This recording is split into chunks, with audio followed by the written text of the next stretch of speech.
New York Times.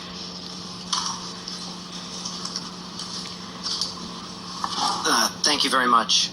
My first question is to President Trump. Mr. President, you've spent the last 2 days reaffirming the U.S.-Japan alliance, and you've begun sketching out this vision of a free and open Indo-Pacific. But in 2 days, you're going to travel to China, a country that is neither free nor open. So my question is, how can the U.S. be a force for freedom and openness in this region without inevitably coming into conflict with China? And then to the Prime Minister, Mr. Prime Minister, the President has spoken on many occasions in the past about hoping to see the Japanese take a strong role in their own defense. He'd like to sell Japan military equipment. And there have been press reports that the President was disappointed that the Japanese didn't shoot the North Korean missile out of the sky, the one that was shot over Hokkaido. I'm wondering, did this subject come up, and what message did you have for the President about the role you'd like to see Japan take in its defense? Thank you, Mark. I will say, if I could just take a piece of the Prime Minister's answer, he will shoot them out of the sky when he completes the purchase of lots of additional military equipment from the United States. He will easily shoot them out of the sky, just like we shot something out of the sky the other day in Saudi Arabia, as you saw. And that was a very rapidly moving missile shot out of the sky. That was a needle in the sky, and it was hit immediately and exploded without damage.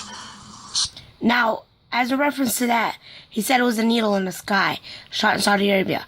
Now, this guy is claiming it's a false flag. Major false flag occurred in Saudi Arabia. Television. This video will be quick, short, and to the point, but a major false flag just occurred in Saudi Arabia, of which I think a lot of Americans are overlooking. Allegedly, a missile was intercepted that targeted a international Saudi Arabian airport. This is breaking news. Chad Booksam, AMTV contributor, is an incredible job covering 3 different stories today. Of course, this comes on the heels of everything we've been talking about with November 4th and all these other shenanigans.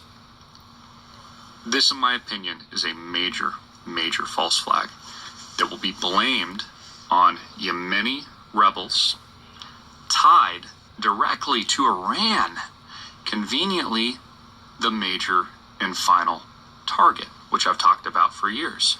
Isn't it interesting? Donald Trump scooting around on Air Force One right now, traveling through Asia on his way to the Korean Peninsula. At the same time, curiously, Donald Trump, man, he's privy to all this. In fact, he's even made comments that these people that are just now been arrested, bin Talal, who's a primary stakeholder in Twitter. And Twitter's been down today, too, by the way. There's been major problems.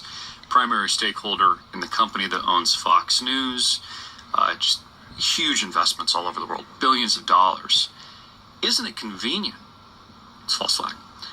Isn't it convenient at the same time that this alleged missile is intercepted, courtesy of Yemeni Iranian-backed rebels? They've grounded all the flights in Saudi Arabia of all these princes, not just bin Talal,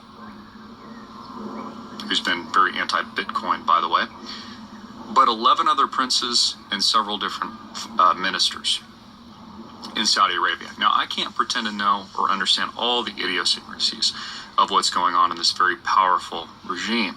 Saudi Arabia, of course, one of the most powerful countries in the world. They're making a big push to westernize their society. In fact, they're building a brand new city in Saudi Arabia. It's going to be billions and billions of dollars. It's going to be like 5 times the size of New York City.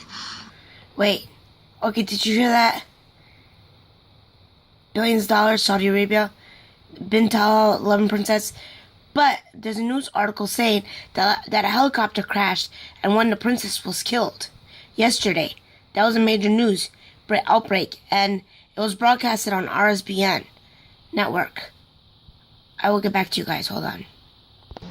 Well, unfortunately, I can't get the... But, maybe there was some kind of social event going on. Hold on. Or, who knows what was... I don't know. This was Yes, RSBN. it could very likely have been a service going on. But walked into the church and opened fire. Now, if it is the case that the shooter Sutherland walked into the church Springs during First Baptist the service Church. Hold and on. opened fire... Let me find that part. Okay, but all you know, it's on the RSBN channel. Here's the web address We'll bring you the audio to from the that press RSBN conference. You channel. can see it on the screen right now. I'm not going to show you the We're web just address. waiting for it to start live here. But anyways, I'll share it into the link. I'll put the web address in the link, okay? It's gonna go on my YouTube. Okay, peace out, everybody. Okay, like I said, President Trump said they shot a missile out of Saudi Arabia, blew it up, and then the other guy was saying it was a false flag. Then yesterday there was a helicopter that crashed, killed one of the princes and killed one of the prince guys. One of the 11 princes was killed in a helicopter crash, and with a whole bunch of other prime ministers, government officials, and stuff like that. Okay, peace out.